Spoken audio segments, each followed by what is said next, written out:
سے وضاحت بھی ہو گئی. تو بھائی ہم میں سے کوئی بھی کم درجے کا نہیں, کوئی بھی ایسا نہیں جس میں وہ صلاحیت نہ رکھتی ہو, کوئی بھی ایسا نہیں جو اس کے رازوں کا امین نہ ہو, کوئی کسی کا دل بھی ایسا نہیں جو اس کی آنے کی جگہ نہ بن جائے. ہم مانتے ہیں کہ میری سمائی دنیا و آسمان میں نہیں, لیکن میں مومن بندہ کے دل میں سما جاتا ہوں. تو کسی کا دل بھی ایسا نہیں, اس دل کو صرف اس کے آنے سے کے لیے صفا کرنا ہوتا ہے. مہمان کے آنے سے پہلے صاف کرتے ہیں بھائی, مہمان کے آنے سے پہلے گھر کو صاف کیا جاتا ہے نا, کہ وہ آئے تو اسے برا نہ لگے, اس کے قابل بناتے ہیں. پھر جس درجہ مہمان کی عزت اور توقیر و عظمت دل میں ہوتی ہے, اس درجہ صفائی کی جاتی ہے. اب اس ذات کی کتنی بڑی شان ہوگی, تو وہ اور کہیں آ نہیں سکتے ہوتے. میری سمائی دنیا و آسمان میں نہیں, تو محدود ذات ہے نا, وہ دنیا آسمان میں نہیں آ سکتا. لیکن میں مومن بندہ کے دل میں سما جاتا ہوں, تو وہ دل میں صرف آتے ہیں. پر جو فرمایا کسی نے کہ تو دل میں تو آتا ہے, نظر میں نہیں آتا, بس جان گیا میں تیری پہچان یہی ہے. ہمارے والد صاحب کہتے ہیں ہر تخیل سے ہنسی ہے وہ تو, ہر تخیل سے ہنسی ہے وہ تو, یوں سمجھ لو نہیں ہے وہ تو. اس سے اس کے نہ ہونے کا, مشکل ہونے کا انکار نہیں ہے. یوں سمجھ لو نہیں, یعنی باعتبار سمجھ کے نہیں ہے وہ. تو دل میں تو آتا ہے, سمجھ میں نہیں آتا, پر جان گیا میں تیری پہچان یہی ہے.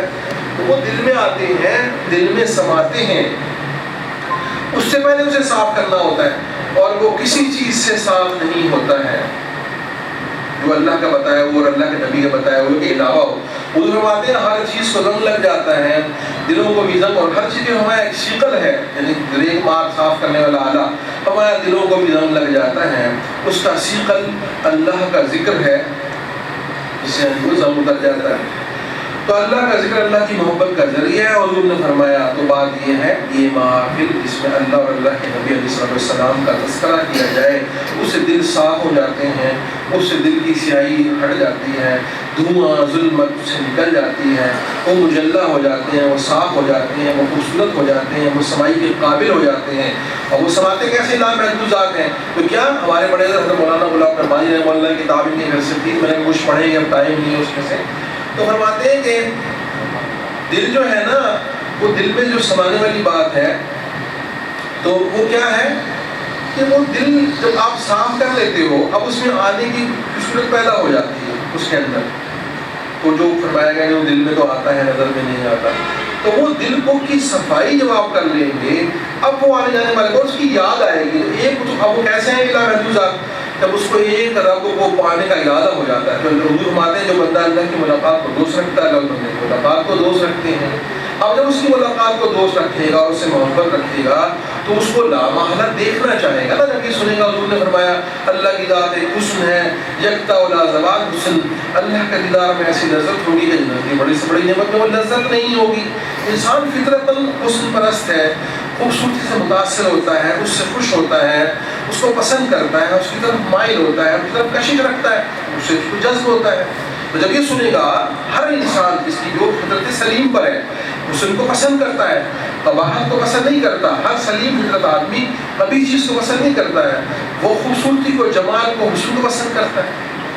تو جب حضور کی زبان سے سنیں گے کہ اللہ کی ذات ایک حسن ہے, یکتا ولا زوال حسن, اللہ کے دیدار میں ایسی لذت ہوگی کہ جنت کی بڑی سے بڑی نعمت میں وہ لذت نہیں ہوگی. اور اللہ فرمائیں گے اللہ جمیل ویحب الجمال, اللہ فرماتے ہیں میں جمیل ہوں اور جمال کو پسند کرتا ہوں. اس کو فرمایا یہ سچ ہے کہ خدا حسن سے خوش ہے. کس حسن سے خوش ہے؟ حسن عمل سے. ہمارے گورے کالے لمبے موٹے پتلے سے نہیں ہے وہ. اللہ جمیل ویحب الجمال, اللہ جمیل ہے, جمال کو پسند فرماتے ہیں. ہمیں کالا موٹا یا گورا یا اونچا یا نیچا یا کوئی بنایا پستاقت یا طویل القامت, وہ تو خود بنایا اس نے, اپنی تخلیق کو بھی بنا پسند کرتا ہے. تو مصور ہے نا, انہوں نے خود بنایا ہمیں. تو وہ ہمارے گورے اور کالے کو نہیں دیکھتے, وہ ہمارے دل کو دیکھتے ہیں, ہمارا حسن عمل دیکھتے, اس کو پسند کرتے ہیں. تو اب جو ہمارا عمل کا حسن کیا ہے, جو حضور نے بتا دیا وہ عمل, جو حضور نے بتایا عمل سب سے حسین عمل وہ ہے, اس سے خوش ہوتے ہیں. اللہ نے فرما دیا کہ ایمان والے جو مجھ سے محبت کرتے ہیں, آپ حضور نے فرما دیں فاتبعونی, کیا کریں جو مجھ سے محبت رکھتے ہیں وہ فاتبعونی کریں, یا حبیب آپ کی اتباع کریں. نتیجے میں کیا ہوگا, اللہ فرماتے ہیں میں ان سے محبت کرنے لگ جاؤں گا خود ہی. اور جب وہ محبت کرنے لگیں گے تو جب بڑی محبت جب بڑا کرے گا تو ہمیں تو خود ہی جذب ہو جائے گا. ہم جو آج یہاں بیٹھے ہیں کیا اس کی مرضی کے بغیر بیٹھ گئے ہیں؟ ہم جو یہ باتیں کر رہے ہیں یا کسی اور کو سنا رہے ہیں, اس کے علاوہ کوئی اور ہے جو سن سکتا ہے اور مقام پہ. تو وہ چاہتے ہیں تو یہ ہوتا ہے. آپ جو بیٹھے ہیں اللہ کی توفیق سے، آپ کو کتنے گھروں میں کام دیا اپنے، بچوں کے کام، گھروں کے کام. آج تو وقت ہے کسی کو یہ وہ کہتا ٹائم بھی میرے پاس ہے، بیوی کے لیے نہیں ہے، ماں کے لیے نہیں ہے، بچوں کے لیے نہیں ہے. وہ ایسے وقت میں جب ٹائم کی قلت کا یہ عالم ہو ہمارے ہی بکیڑوں کی وجہ سے، اس میں ایسے دور میں اکٹھا ہونا اللہ اور اللہ کے نبی کی محبت میں یہ کوئی معمولی بات ہے. تو ایسے وقت میں جب کہ وہ ذات کچھ دینا چاہتی ہے، اللہ سے اس کی شان کے مطابق مانگنا چاہیے. اللہ تعالیٰ ہمیں اپنا بندہ بنائے، ہمیں اللہ کی اپنی اور اللہ کے اپنے حبیب صلی اللہ علیہ وسلم کے اللہ والوں کی محبت عطا فرمائے، اور آپس میں ایک دوسرے سے اچھا سلوک کرنے کی اور تعلق اور محبت اور اپنائیت سے رہنے کی اور زندگی بسر کرنے کی توفیق عطا فرمائے اور ہمیں قبول فرمائے. جو بات کوئی کرنے کے ذہن میں تھی وہ تو رہ گئی، وہ ٹائم کی قلت تھی. اور جیسے فرما رہے تھے مشتاق صاحب، یہ بالکل سچ بات یہی ہے کہ ہماری پلاننگ سے کچھ نہیں ہوتا ہے. دیکھیں ایک محافل علمی ہوتی ہے کہ اس میں علم کے موتی نشان کیے جاتے ہیں، اس میں علماء کا ایک طرز تخاطب ہوتا ہے، ان کا ایک اپنا اسٹائل، ایک نظام ہے، وہ اس کی ضرورت ہے. اور کچھ محافل ایسی ہوتی ہیں جو علمی نہیں ہوتی ہیں، وہ اللہ اور اللہ کے رسول صلی اللہ علیہ وسلم کے نام پر برپا کی جاتی ہے. اس میں کوئی بات نہیں ہوتی مگر محبت کی بات ہے. اس کی بنیاد بھی یہی ہوتی ہے، اس کا مقصد بھی یہی ہوتا ہے، اس کا حاصل بھی یہی ہونا چاہیے. اور اگر نہ ہو، جیسے میاں صاحب فرما رہے تھے، تو جو قلب متوجہ نہیں ہوتا وہ وہاں سے کچھ لے کر نہیں اٹھتا ہے، ورنہ وہ صرف قلب کی توجہ کیا ہے. حضور نے فرمایا ہے کہ خیر حاصل ہونے کے لیے کم از کم درجہ کیا ہے، جتنا یہ درجہ اونچا ہوگا اتنا زیادہ فائدہ حاصل ہوگا. ایک ہے کہ اپنے کے شہر کو کامل سمجھتا ہو کہ یہ جو بھی فرمائیں گے صحیح، اس کا درجہ اور ہے. ایک یہ ہے کہ اس کو تعلق یا معرفت اتنی نصیب نہ ہو، اسے کوئی بھی نہیں حاصل ہوا، وہ جانتا ہی نہیں ہے نا، ایک دوسرے کو جاننے سے پہچان پڑتی ہے. اس کو یہ درجہ تو حاصل نہ ہو، وہ سوچے کہ نہیں یہ بظاہر دیندار آدمی صحیح بات کر رہے ہوتے. پھر اور ہوتے ہوتے آخری درجہ یہ ہے کہ کم از کم دل میں ہو یہ شاید صحیح کہہ رہا ہو، اس سے بھی فائدہ حاصل ہوتا ہے. اگر یہ بھی نہ ہو تو پھر فائدے کی بظاہر صورت نہیں ہے. یہ بھی قلب متوجہ کی ہی علامت ہے کہ وہ یہ انسان یہ سوچ کے بیٹھے یہ شاید صحیح کہہ رہے ہوں، یا یہ دین کی بات کر رہے ہیں، صحیح بات ہو، اس سے بھی فائدہ ہوگا. اور پھر اس کو محبت حاصل ہوگی، اس کا فائدہ بھی اور طرح کا ہوگا. کہ یہ انعکاسی معاملات ہیں، کم از کم توجہ کی جو آخری قسم ہے وہ انعکاسی ہے. اور وہ کیا ہے کہ اپنے قلب کی ڈائریکشن درست رکھنا. وہ ڈائریکشن کیا ہے؟ وہ محبت کا تعلق ہی ہے. ان محافل میں بنیاد بھی محبت ہے اور اس کا انجام بھی، جو نیت ہی محبت ہے نا، انما الاعمال بالنیات، اعمال کا مدار نیت پر ہے. ان مجالس میں محبت کے حصول ہی کے لیے شامل ہو جاتا ہے اور محبت ہی کی تلاش میں انسان بیٹھتا ہے، اور اس کا انجام محبت ہی ہونا چاہیے. تو اگر وہ کچھ کی درجہ حاصل ہو، سمجھ لو انشاءاللہ کامیاب ہے. اور وہ کیا ہے؟ قلب متوجہ کے لیے ہے، جو محبت سے متوجہ ہو. اور اس میں نقصان کس ہے؟ جو معترض ہو، جو اعتراض سے بیٹھے. نقصان صرف اس کو ہے. ورنہ مشاہد نے فرمایا کہ اہل اللہ کی مجالس، اہل اللہ سے مراد سب اہل اللہ ہی ہیں جو اللہ کے لیے بیٹھے ہیں. سارے حضور نبی کریم صلی اللہ علیہ وسلم کی محبت میں بیٹھنے، اللہ کی محبت میں بیٹھنے والے لوگ اہل اللہ ہی ہیں، جو اللہ ہی کو دوست رکھتے ہیں. تو کیا ہے کہ اس میں جو اہل اللہ کی محبت کی مجالس کے بارے میں فرمایا گیا، فرمایا یہ ایک شیخ مت ہے، یہ غنیمت ہے. غنیمت بھائی ایک دفعہ غنیمت فرما دیتے، ہمارے یہ غنیمت ہے، غنیمت. اور ہمارا ہرگز اس سے محروم نہیں رہتا مگر معترض. تو اعتراض جیسے ماشاء اللہ اعتراض ہمارے لوگوں میں نہیں ہوتا، لیکن کبھی کبھی ایسا ہوتا بھی ہے. تو کوئی محروم نہیں رہتا ہے. یعنی جب رسول اللہ صلی اللہ علیہ وسلم فرما دیں کہ لمبی حدیث ہے، یہ مولانا سننا ان سے، اس کا لبے لباب مفہوم یہ ہے کہ کوئی جب مسجد کی جماعت بیٹھی تو اللہ فرشتوں سے فرمایا تم نے کیا دیکھا؟ تم نے کہا اللہ آپ جانتے ہیں. تو کہا کہ نہیں تم بتاؤ. تو کہا جی فلاں فلاں لوگ بیٹھے تھے، وہ کیا مانگتے تھے؟ کہ اللہ آپ کو پتہ ہے کہ وہ تیری مغفرت، تم بتاؤ. وہ مغفرت مانگتے تھے. اچھا وہ کس چیز سے پناہ مانگتے تھے؟ کہا تیری جہنم سے. اچھا وہ کیا چیز مانگتے تھے؟ جنت مانگتے تھے. تو ہر دفعہ نے کہا اللہ آپ جانتے ہیں، نہیں تم بتاؤ. ان کو گواہ بنایا. تو فرمایا اچھا تم گواہ رہو کہ میں نے ان کی بخشش کر دی اور ان کے گناہوں کو نیکیوں سے بدل دیا. فرمایا ان کی مغفرت بھی کر دی، جو یہ مانگتے تھے، جنت بھی دے دی، دوزخ سے بچا بھی لیا. اور فرمایا کہ ان کی بخشش کر دی، یعنی اپنے بھی کر دی، اور ان کے گناہوں کو نیکیوں سے بدل دیا. فرمایا اتنی بڑی بشارت. یعنی اور انہوں نے اور جب یہ جو مسجد کے مجالس ہوتی ہے، انہوں نے کہا یہ بلدیت کے ساتھ اندراج ہوتا ہے. بھائی فلانے کا بیٹا فلاں بیٹھا تھا، لکھا جاتا ہے رجسٹر پہ. صوفیاء نے بتایا بھی ہے رجسٹر کیسے ہوتے ہیں، لکھتے کس طرح پر ہیں، لکھنے کا اسٹائل کیا ہوتا ہے، اوپر سے جو لکھتے ہیں کہاں سے لکھی، سب ان کو اللہ نے بصیرت سے بتایا. تو فرمایا اس میں فرشتوں نے یہ حال تھا کہ ایک بندہ ایسا تھا جو اہل مجلس میں سے نہیں تھا، وہ آیا تھا کسی سے اس اہل مجلس میں کوئی اس کو اپنا کام تھا، وہ ذکر کے لیے نہیں آیا تھا، نہ اس میں شامل ہونے کے لیے آیا تھا. تو اللہ فرماتے ہیں کہ ایسوں کا ہم جلیس، وہ بھی محروم نہیں رہے گا، وہ بھی اسی میں ڈال دو اس خاطر اگر سے وہ محفل کے لیے.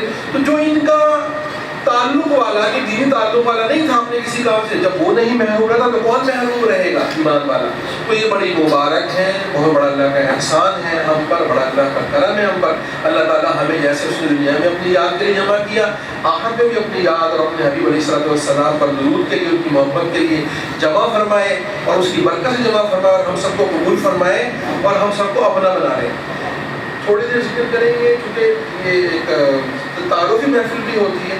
ذکر کرنا باقاعدہ سیکھنا کرنے کی چیز ہے. جیسے ہم اور چھوٹے موٹے کام کرتے ہیں تو یہ سیکھنے کرتے ہیں. جیسے قرآن ہے، آپ کو سیکھنا کرنا پڑتا ہے. درود شریف بھی پڑھنے کے لیے سیکھنا پڑتا ہے بھائی، کیسے پڑھنا، غلط نہ پڑھے، زبردست زمانی نہ بدل جائیں. تو یہ ذکر بھی یہ بڑی نادر اور باریک چیزیں ہیں. یہ پہلے وقتوں میں 10-10 سال خانقاہوں میں لگانے کے بعد ذرا سمجھاتے کرتے تھے. تو آج یہ دور ہی ایسا ہے، بزرگ ہمارا بہت آسان ہے. چلیے اللہ تعالیٰ خیر فرمائے.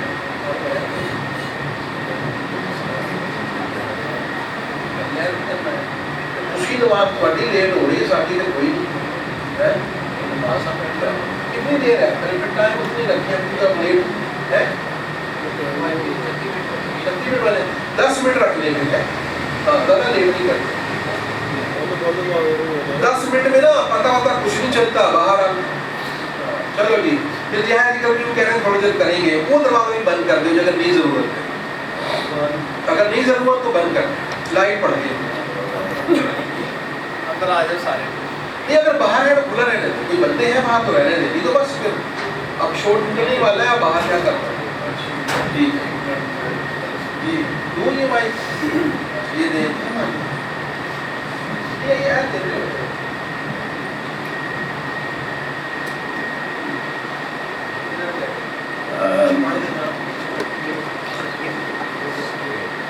سارے دوستوں لگے گزارش ہے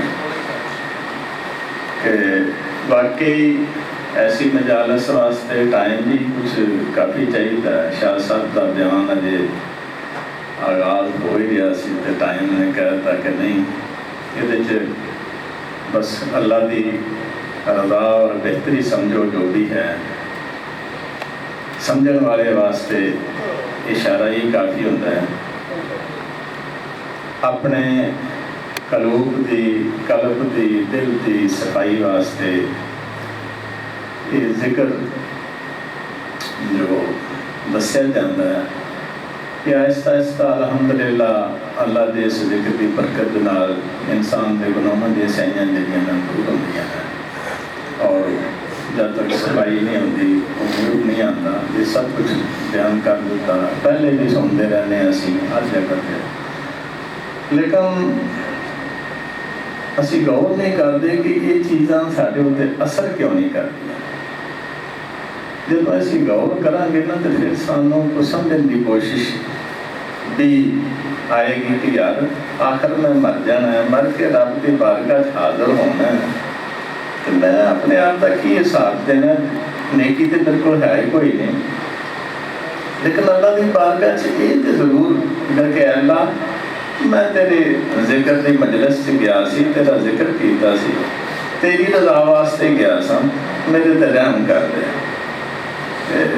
خفی ذکر کے بارے بھی اکثر سارے دوستوں دسیا جاتا، سارے پتا ہر چیز کا، صرف عمل نہیں سارے کو کہ وہ خاموش خفی ذکر جڑا قلب دے وچ کیتا جاتا، محض زبان بھی نہیں ہلتی، دل چ ہی اللہ نے یاد کیتا جاتا، تو اللہ تبارک و تعالیٰ کی ذات انہوں 70 درجے زیادہ اجر ادا کر دینا. اور ایک حدیث شریف جو بھی ہے کہ کل قیامت میں بندے دے نیکیاں کوئی نہیں ہون گیاں تے حکم ہوئے گا کہ روز کھلا جو، تو جب فرشتے کھچ کے لے جان لگن گے کہ اللہ تبارک تعالیٰ فرمائیں گے کہ ٹھہر دے کہ نیکی ہے. کرام الکاتبین نے جڑے اس وقت سارے لکھ رہے ہیں یہ آکھن گے یا اللہ اسی کچھ بھی نہیں چھڈیا، لیکن اللہ کی ذات فرمائیں گے کہ فلاں وقت انہیں مینوں دل چ یاد کیتا سی، تسی بھی نہیں سی سن سکے، وہ صدقے اج میں معاف کر دیتا ہے. تو وہ رحمت ہیں. لیکن گل یہ ہے کہ جب دلوں اسی اس کو یاد کریں گے.